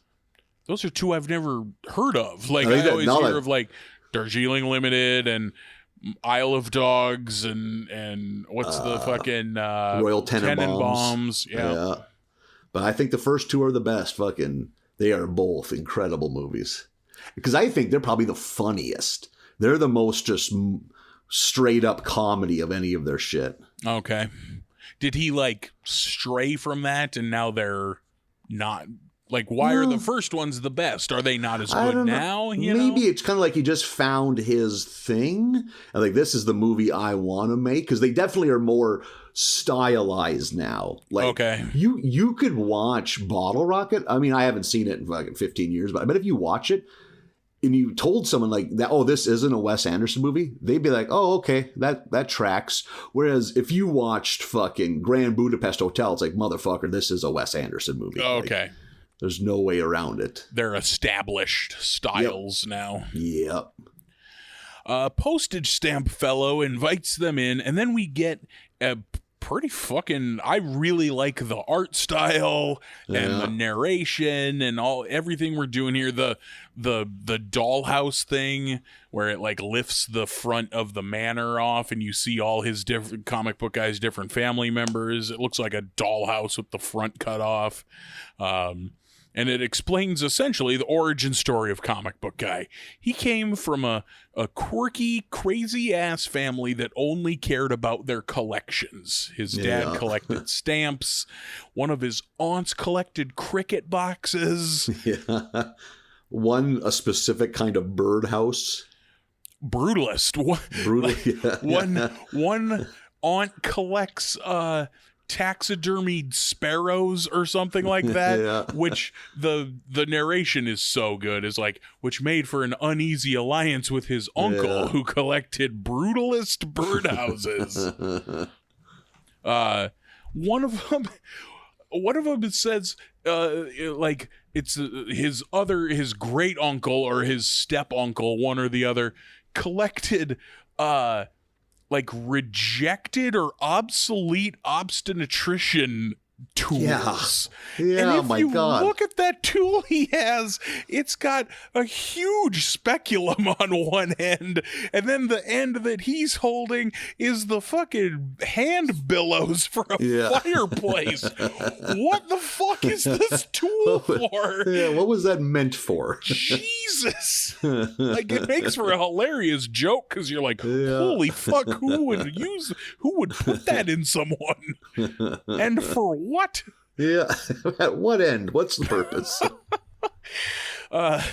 Comic Book Guy, turns out, was a really great young pitcher. He collected baseball cards and he liked baseball, and was a very good pitcher. Had a curveball that he modeled after Sandy Koufax because he loved Sandy Koufax.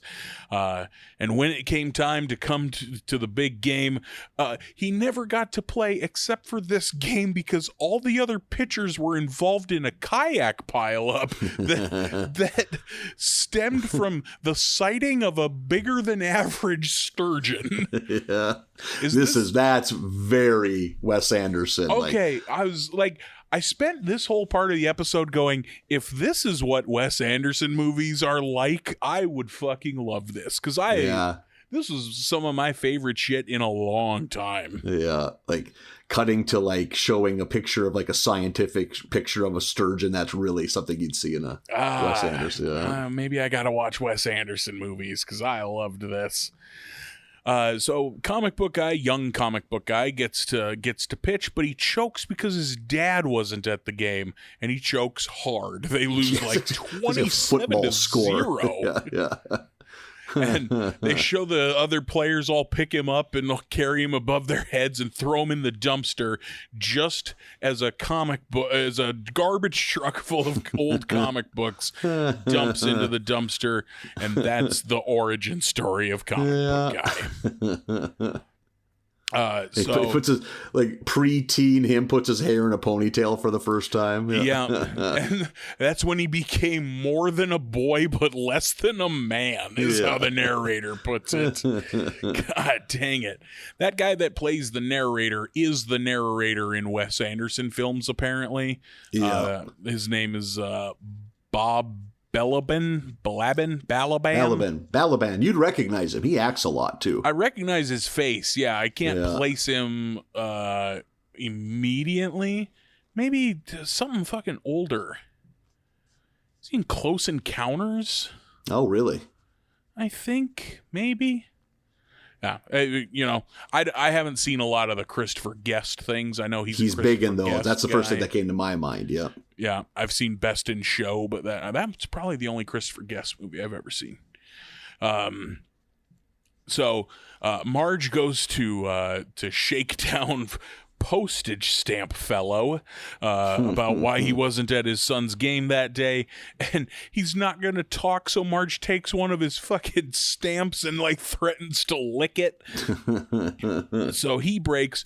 Turns out he wasn't there that day because he was buying comic book guy a Sandy Koufax autographed baseball, because the only way he knew how to show affection was through collections. Yeah. So comic book guy and postage stamp fellow have their nice moment. They play catch out in the front yard with the ball in the lucite case. Yep. And so every time one of them catches it, they're like, ow. And comic book guy goes back to Kimiko dressed as a goddamn beaver from whatever her favorite thing is. Yeah. Some obscure anime reference or something. So he's dressed as a beaver, she's dressed as Lady Gremlin, and they, I think it's implied that they're going to make themselves a baby. Yeah. If that becomes canon, that'd be wild. Yeah, I'm curious. Fucking, that episode is so good. Holy shit, that episode is so good, Nathan. Yeah, this has been a good bunch. Yeah, one meh, everything else has been good. Yeah, I didn't care for the Ms. Hoover one, but man, see, we've said it for a long time. We don't want episodes dedicated to one character who you'll never see again. We want deep dive episodes on characters we've seen 1,000 times. Yep, absolutely. It's season 32, and we got an origin story of comic book guy. Yeah. Long overdue. He earned it.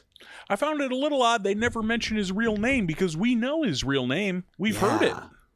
I was just saying, have we heard it or did we read it in print? Is it Gary something? I think it's Jeff something. They mention it one time as a throwaway joke in the late teen seasons or something like that.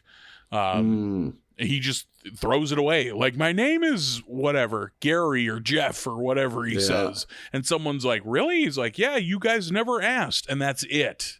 So I'm surprised they never brought it up in this episode as a fun little thing. Nope, they are the comic, book guy family. Yeah, the book guys. Yeah. Yeah, I like that episode a whole bunch. Well, let's see if we can get that momentum rolling. Spoiler alert, we do. With the episode number 12, Dairy Queen. Nope, I get that you love sweet treats. Cool Eats. What was it then? It's Diary Queen. Oh my God. I was just going to ask you, why Dairy Queen? What am I missing here? You took it as the joke they were trying to make. Yeah. I got to clean the spittle off my monitor. You pulled their pun inside out to back to where it's supposed to be. The logical conclusion my brain made. Nathan, we all love blizzards, but that's not the name of the episode. Oh, a love-hate relationship. Wait, where's the hate in a blizzard relationship come from? Enough cold dairy will do to me. Oh, no. Yeah. I didn't know. Yeah, that gun sometimes is loaded with buckshot, sometimes it's slugs. Oh, you poor man. I could pound dairy all day. And I do. Is he fighting our employee toilet? Sounds like he's kicking it.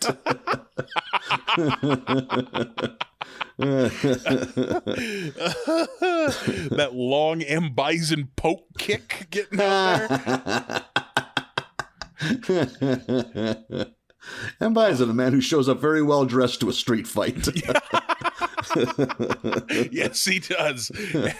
M. Bison, a tough cosplay to pull off. Yeah. Whoa, you're in it to win it.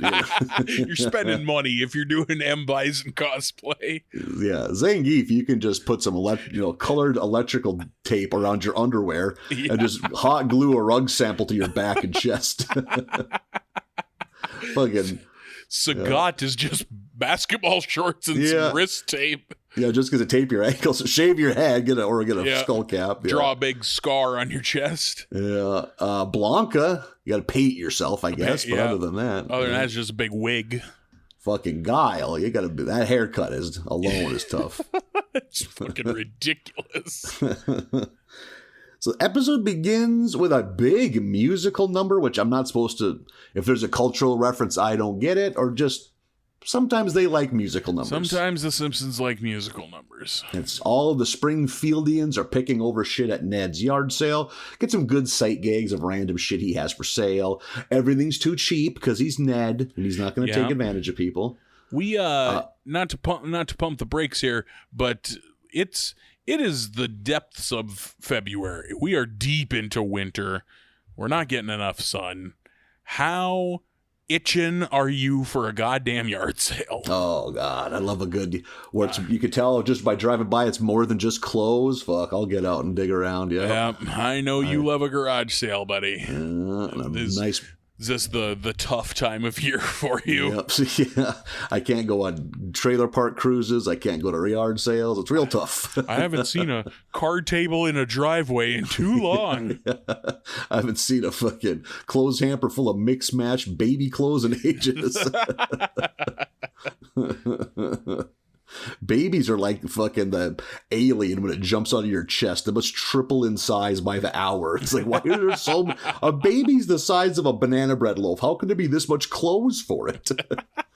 I guess because it's a banana bread loaf that's shooting vomit and shit out of it all the time. Yeah. It is a constantly spewing banana bread loaf. That's what you need in your home. And rapidly growing. Yeah, so eventually it'll be old enough to resent you. So it shits up lots of clothes along the way. And you want one of those things. I know your baby maker fluttering the way it does. Yeah. I mean, I want the baby service where you have a baby in your house for 2 to 3 hours, and then they come up and they hose it down or whatever one does to take care of a baby. I don't know about this baby rental service you keep pitching. I don't know. Once the musical number's over, Ned gets upset a little bit about people kind of taking advantage of his good nature, and that's when Bart and Milhouse show up with their perfect little angel eyes. Like, we just want to buy these 2 big boxes of books, and it's Christian or should be Christian, I think they're labeled. Yeah. It's like, there ain't going to be no naughty words. I cut them all out. He has a jar full of naughty words, which Nelson buys. Yeah. I can't remember what he pulls out. It's like they look like the fridge magnet poetry, the just words that you rearrange. Yeah, one of the words is just whole. One is fornicate. That's the one I caught right away. So they have buying those books clearly with bad intentions, but again, Ned always sees the best, and everyone sells them the books happily. And then cut to them starting a big pile of books on fire. The goal is so Bart's going to jump up with a skateboard and Milhouse is going to film it because they got to keep that content rolling in. Oh, do we ever? Yeah. And he pulls off a pretty gnarly jump, but it turns out Milhouse, being Milhouse, fucking had the camera set up wrong, was recording up his nose the whole fucking time. God damn it, Milhouse. This angle makes my nose look big. As he's picking it, he's got his finger all the way up it. What? 3 knuckles in. Bart, during this, Bart's kind of bummed that the shot was ruined, and he just sees a smoldering book in front of him, and he puts it out, and it has a lock on it, so we know it's going to be a diary. It turns out it is not only just a diary, it is Mrs. Krabappel's journal. I was like, holy fuck, I like where this is going. Yeah, me too. I was never on got board. We never got a proper one. I didn't know if this was going to be it, but okay, we need more Krabappel. Bart, it's basically like a fucking game genie for a juvenile delinquent. He's got all the cheat codes now. Like, why would she write in her journal that Chalmers puts his keys in the fucking sun visor? Because we need it for this episode.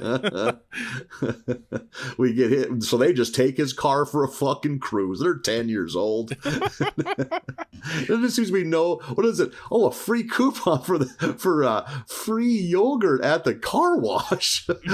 We'll just get the yogurt and leave the car there. What a fucking dick move. Why is there yogurt at the car wash? Like Milhouse says, it's the perfect crime.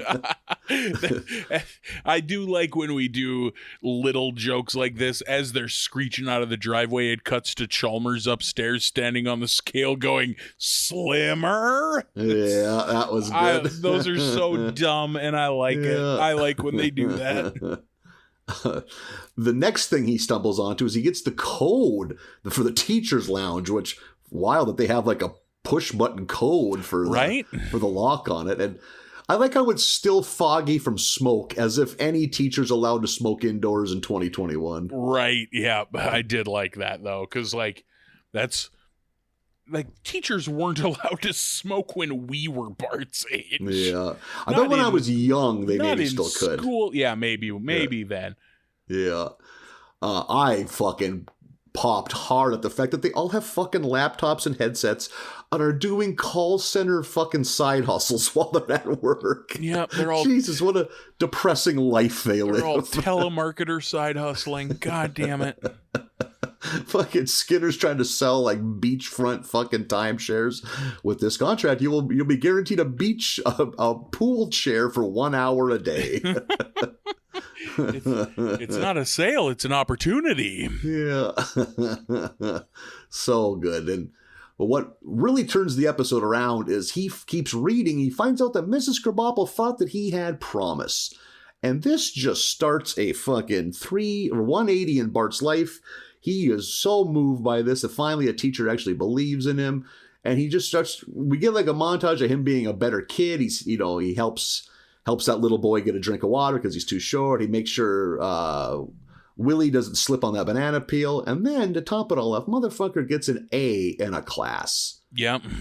A class that's taught by some hippie, younger woman. It's art. I think they had an episode where she's featured pretty prominently, I think. I think so. Yeah. She wasn't foreign to me, but I was like, boy, we haven't seen her in a fucking long I bet this time. is like literally the second time we've seen her, besides the one where she's featured a lot. Also, since I don't know this because we didn't have art class, because we didn't have things when I grew up, but like, what the hell kind of Scantron test are you taking in art class? For 10-year-olds. I can see if you're in college and you're taking an art history class, but no, sure. Yeah. A Scantron in an art class when you're in the 3rd or 4th grade is amazing.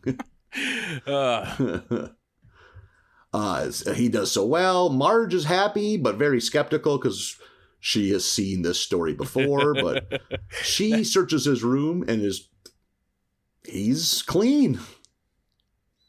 And so Marge accidentally cleans his room while trying to find how he cheated. And then Lisa walks into that clean room and immediately is like, I got to find how he did it. And she immediately tears the room apart.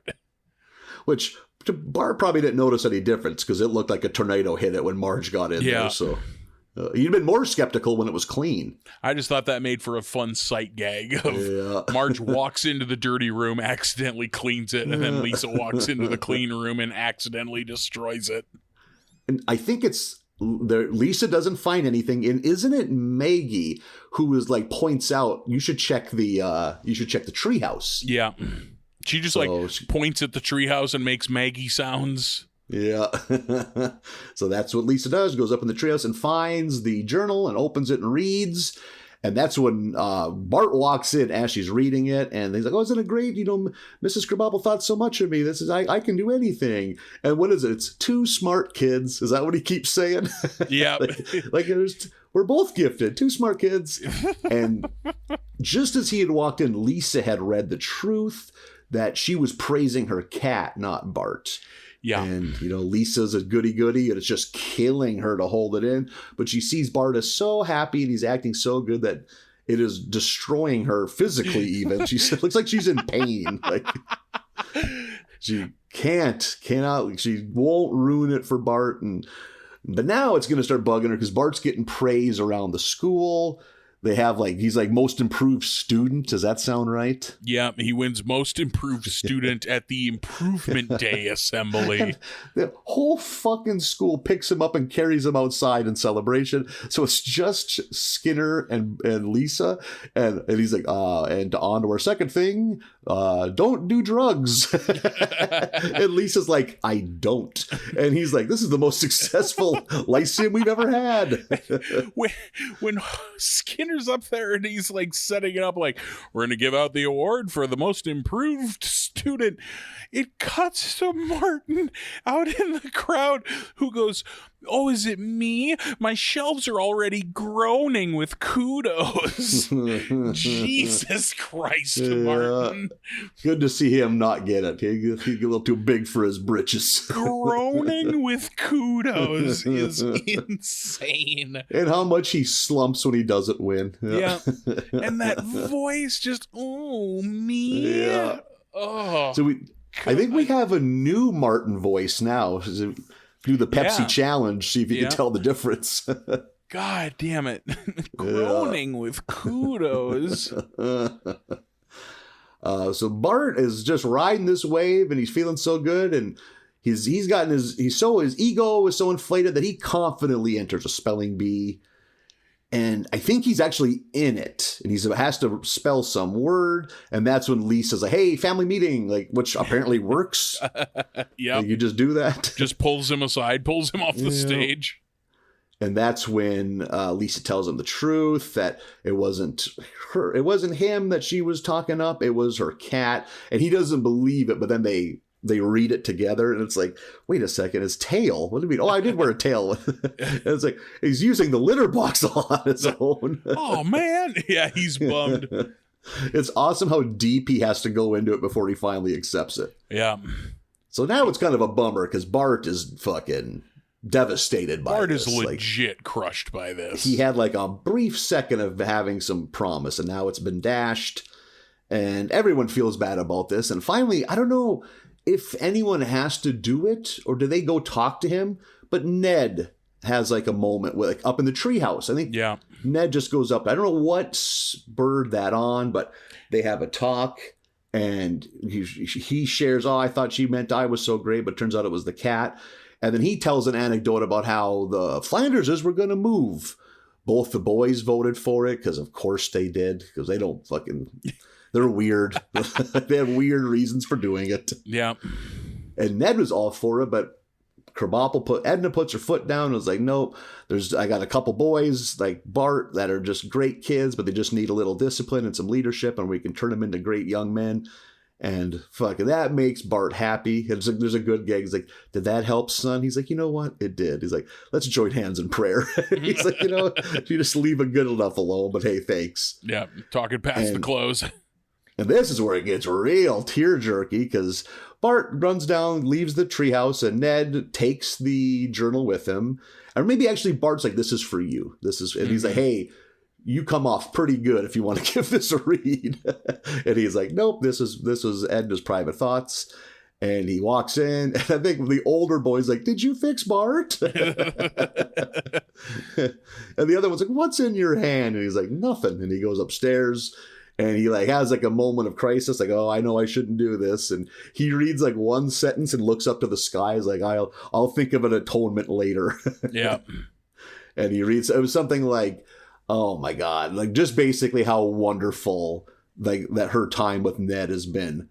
Like, I think it's, just like she's truly happy with him or something like that. And fucking Ned gets a tear in his eye and is like, oh, I got to clean my spectacles now. Like, and then the episode ends with this nice moving montage of Edna with a song called Diary by the band Bread playing, which was the perfect song for it and stuff. Yeah. Like what an ending. We get the "We'll miss you, Mrs. Krabappel," which I think they used as a chalkboard gag right after she died. So it's like, finally, we get the Edna send-off that she so richly deserved. So long. It took like years. 5 seasons worth. That fucking ending is a fucking tough one. Oof. Yeah, that's one of the few like Simpsons like, wow, they're really going for to pull the tears. Like, this is as close as they get to the dog episode in Futurama. Yeah, 100%. Yeah.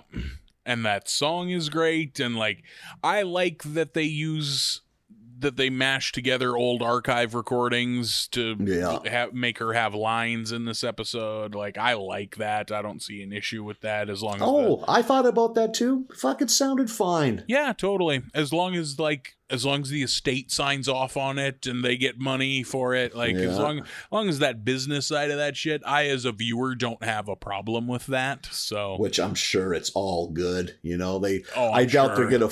God, that would be some bad optics. They will cut a $1,500 check to her fucking daughter. Hey, times are tough. We got you some free Simpsons swag bags. Kids love mini calendars. Here's a Butterfingers. Go fuck yourself. They haven't made Butterfinger BBs in 25 years. Are they safe to eat? Were they ever? Yeah. That's a fucking good episode. Oof. Yeah. Absolutely. There's a moment earlier where it's when the boys first get a hold of it's like, oh, they steal Chalmers' car, then they break into the teacher's lounge and they're doing all this bad shit. And then for no reason other than to fucking throw a joke at the Catholics, the two boys, Milhouse and Bart, are reading her diary in a Catholic church that we've never seen before. Yeah. And Bart's reading it. They're sitting in the pew. Bart's reading the diary, and Milhouse goes, "Geez, Bart, reading somebody else's diary in a church. That's probably the worst thing you could do in a church." And this priest walks by and goes, "Nope," and keeps walking. And then the scene keeps going. They're going through her diary, reading some things. I think that's where Bart first finds all the stuff about him being promising and all that. And just in the background, it's not addressed at all. 2 policemen lead that priest out of the church. Like, you don't even see their heads because of the angle. You just see them walk by, and the kids don't even acknowledge it. Like, good. I'm not defending the church at all, but I was like, there's no reason for this to be here. This could have been in the treehouse, you know? Yeah, that's a good point. What led them there? Why were they even in the church? It just cuts to them in the church. We don't see them going there. Weird. Yeah. Yeah, it was good. For that gag alone, it was worth it. Oh, 100%. I liked the gag and fucking throw all the shrapnel their way you want. I don't give a fuck, you goddamn monsters. But I was like, well, you really swerved way out of your way to fucking clip the fucking Catholic church with your door, and I'm here for it. Yeah, that was good.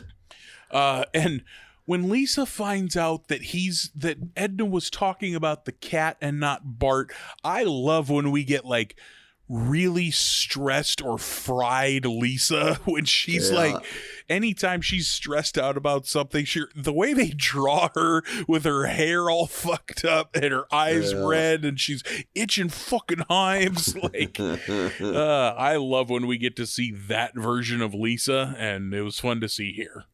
Lisa's going to be on a lot of benzos when she gets older. Oh yeah, Lisa has fucking anxiety problems. Yeah. He's going to need some chemical help to get through it. Yeah. Brother, fucking a batch of 5 and 4 of them are bangers. Look at that. Wow. Look at that. And the 5th is just fine. Yeah, perfectly okay. Yeah. This is one at this point in the show. This is a 1 out of 15 quality. Like, we're not even. Yeah, this isn't even 1 out of 10 to get 4 this good. So yeah, we #blessed is what we are right now. Yeah, man. And it was just fucking last week we were dealing with like the goddamn art 3-parter and shit. We're not that far removed from that 2-part War and Priests thing. Like, yeah, it's fucking kudos to the Simpsons for the staunch difference in our opinions from 1 week to the next, one batch to the new next. dawn. Yeah. Again, we're always looking onward. Yeah, I legit enjoyed these very much. So good work, Simpsons writers. Yeah, tip of the hat. We'll do this again next week, I guess. Why not? May as well. Episodes 13 to 17 of season 32 is the homework. The end encroaches ever nearer. The haters said it couldn't be done. Look at them now. The same haters that you were saying earlier off camera that said you can't take a piss like a big boy. You showed me. You showed everyone. I should record the Zoom to show that you went into that bathroom with the confidence of a grown-ass man. You came out. I don't know. I couldn't hear if you pissed, but I assume you did. Everyone's saying you couldn't do it. I did. I do. I don't know that everyone was saying that, but okay. If you would have gotten up and not said a word, and I just watch as you take a few steps, a home health aide comes and leads you to the bathroom. That little 60-year-old woman goes in there with you. Just holding me by the crook of the elbow. Yeah. 2 minutes later, the door opens. She's drying your hands for you. Gently pats the back of my hand and walks out of frame. Yeah. Have fun with your pea pods. It's a podcast. Marlin, Thank you, Dolores. Did she leave, or is she just standing out of camera shot? Yeah. Yeah, she's just inches away from what I can see, just standing there in a fucking can of baby food and a bib. Ooh, boy, squash. We laugh, but we'll all get there someday. Yeah, well, that's the sweet release of a barrel of a gun. Jesus Christ. Or, I don't know, climate change or something is where I was headed, I guess. But maybe we'll evolve. Maybe we'll be like Waterworld. Some of us will have gills. That's what maybe I was meant to be, like a giant mahi just floating around. Nothing bugging me. I'm not bugging anything. Yep. 0 defense, 0 offense. Eating seal scraps or whatever those things are able to eat.